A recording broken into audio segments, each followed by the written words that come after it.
Hello dear students, welcome back. This topic is very much related to the topic we discussed in the last class. See, here we are going to study something about magnetic field due to a straight conductor. So we already studied that a conductor acts as a magnet if it carries current. So it's actually the topic is magnetic field due to a straight current carrying conductor. Okay, you have to write it completely. Current carrying conductor. So for that we consider a circuit here. The circuit consists of an electric cell, a key, a rheostat. What is a rheostat? That is an instrument used to increase or decrease the resistance. If we increase the resistance, the current flow will be decreased. If we decrease the resistance, current flow will be increased. They are opposite. And there is an ammeter to show the measurement of current passing through the conductor. Okay, that's all.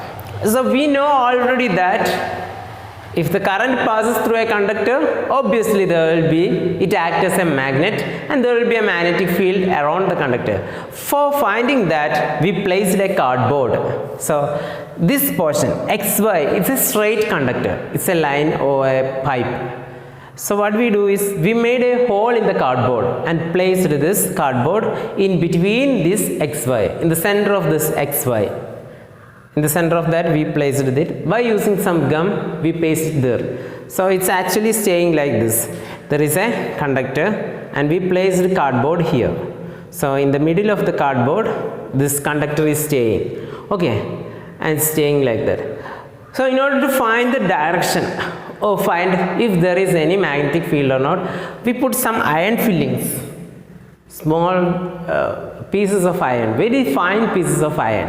We put some iron fillings over them. So what happens is that when we start to pass the current through this conductor, the iron fillings arrange themselves in some circles.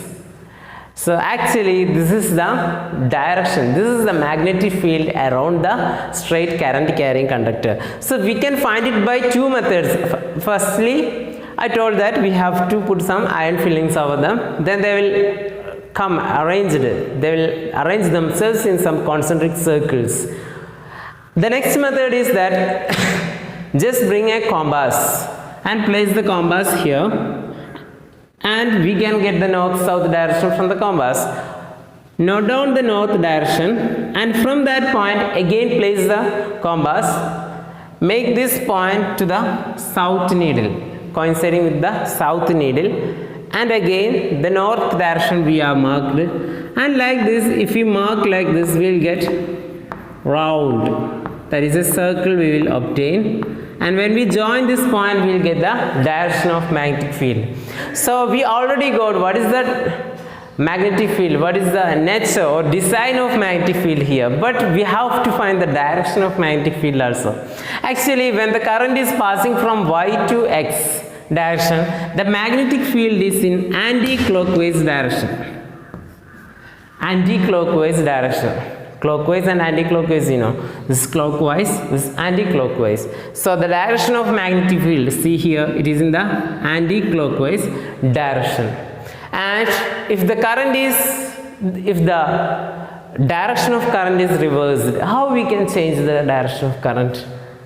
Just change the battery, isn't it? Make it placed in the opposite order.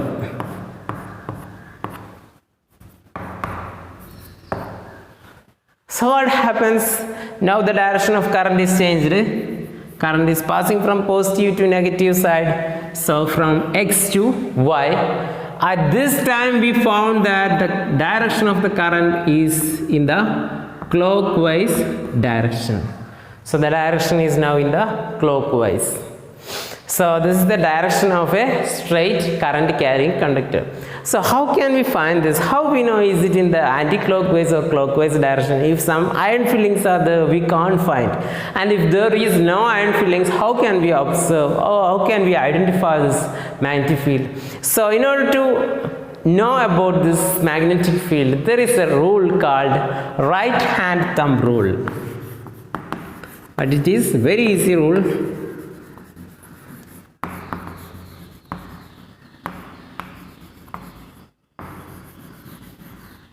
Right hand thumb rule.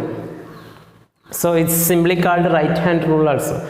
So you have to suppose that you are carrying a current carrying conductor in your hand, and if your thumb take the direction of current, curled fingers or curling fingers take the direction of magnetic field. Once more, consider a current carrying conductor in your hand. So if the direction of electric field is, so firstly the direction was in this order, isn't it?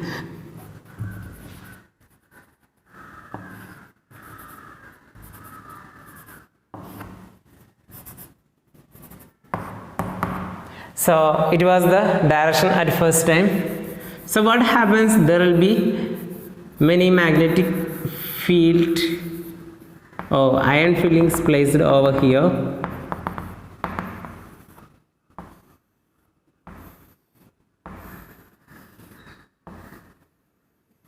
So in order to find the direction, we have to imagine there is a straight current carrying conductor in our hand, and if the thumb take the direction of current, see, this is the direction of current. If our thumb take the direction of current, curling fingers give the direction of magnetic field. So it like this. So see, curling fingers into the board. It is going into the board. So this curling fingers give us this direction. See, they are going like this. So they give the direction of magnetic field at this point. Do you understand that? Understood? What happens if we reverse the current? Curling fingers take an opposite order. That is this direction. They take opposite direction in the clockwise direction if the current is flowing from X to Y. In the first case, current is flowing from Y to X. Curling fingers take the direction is the direction that is anti-clockwise direction. So they take the anti-clockwise direction. If the current is moving downwards, we have to place our hand like this. Curling fingers gives us the direction clockwise. This is clockwise. So this gives the direction of magnetic field. Isn't it easy? So only one thing. There will be magnetic field around a conductor, and this magnetic field is concentric circle, and its direction is given by right hand thumb rule. Okay, right? Now we are studying the magnitude, the measurement of this magnetic field. Okay, let this picture be here.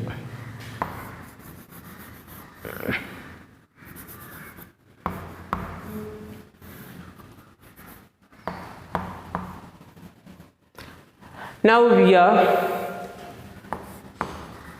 doing some activities on this experiment, the same circuit. So first of all, we are placing a compass needle here. Okay, we are placing a compass needle here in the magnetic field. So a compass needle is placed in the magnetic field in order to measure the magnetic field. So the measurement or the magnitude of magnetic field is represented by using the letter B, or it is also called magnetic induction. But it is called magnetic induction. Magnitude. Magnitude means measurement. We already told that in the case of displacement, we will 10 meters. 10 is the magnitude and meter is the unit. The measurement, alavu, that is magnitude. So here magnitude of magnetic field, how much its magnetic field, that magnitude or measurement of magnetic field is represented by using the letter B, and it is called magnetic induction. Magnitude of magnetic field is called magnetic induction. So first case we are considering what happens if we increase the current. That means by using the rheostat we decrease the resistance. So in the ammeter it's shown that the current is increased. What happens if the current is increased in the circuit? So if the current is increased in the circuit, B is increased, magnetic induction is increased. Or we can write the opposite manner. Magnitude of magnetic field is increased if current is increased. So if the current passing through the conductor is increased, magnitude of magnetic field increased. In the second case, we place this compass a little away, a little more away from the field. So there will be concentric circle over this. current carrying conductor. There will be small magnetic field over these areas. So we placed the compass here instead of placing it here. So in this case what we observed is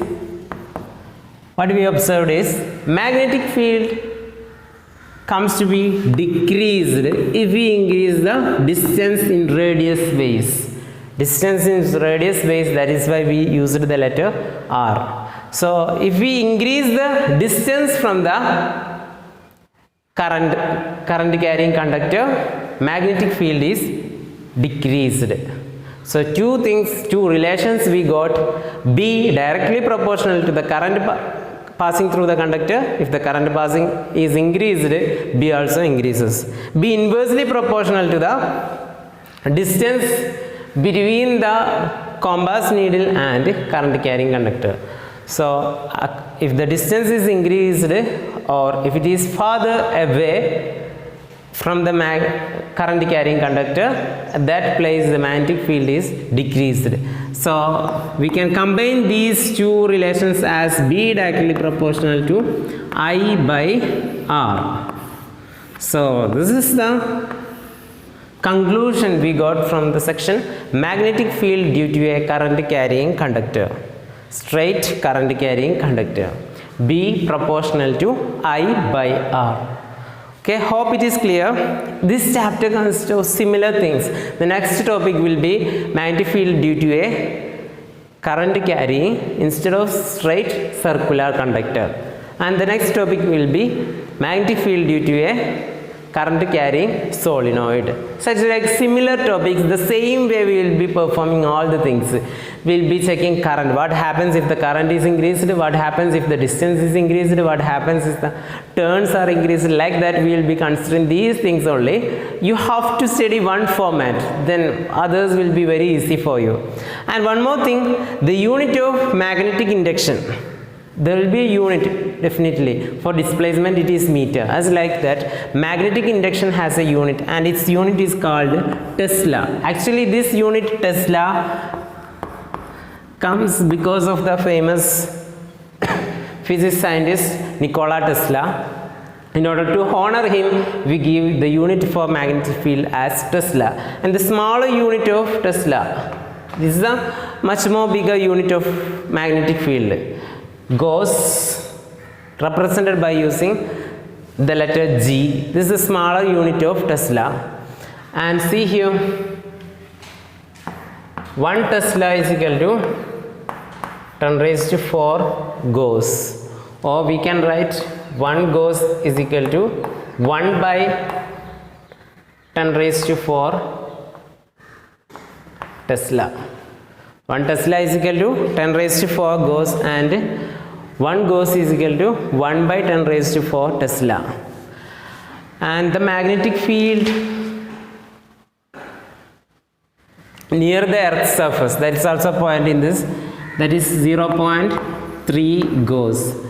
Magnetic field near the Earth's surface. 0.3 Gauss means it is 0.3 divided by 10 raised to 4 Tesla, or we can write it as this divided by 10 raised to 4 we can take into numerator. If it is taken into numerator, it becomes 10 raised to minus 4 Tesla. So this is the magnetic field near Earth's surface. That is 0.3 Gauss, or it is 0.3 into 10 raised to minus 4 Tesla if you are writing in the terms of Tesla. This one is important. What is the unit of magnetic field? That is magnetic induction, that is Tesla and Gauss. 1 Tesla is equal to 10 raised to 4 Gauss and 1 Gauss is equal to, this you will get from this factor. Take this 10 raised to 4 into this side. We will get 1 here. 1 Gauss equal to 1 by 10 raised to 4 Tesla. And magnetic field near Earth's surface is 0.3 Gauss. So these are the points coming in this section. Hope it is clear for you. Thank you for listening. Have a good day.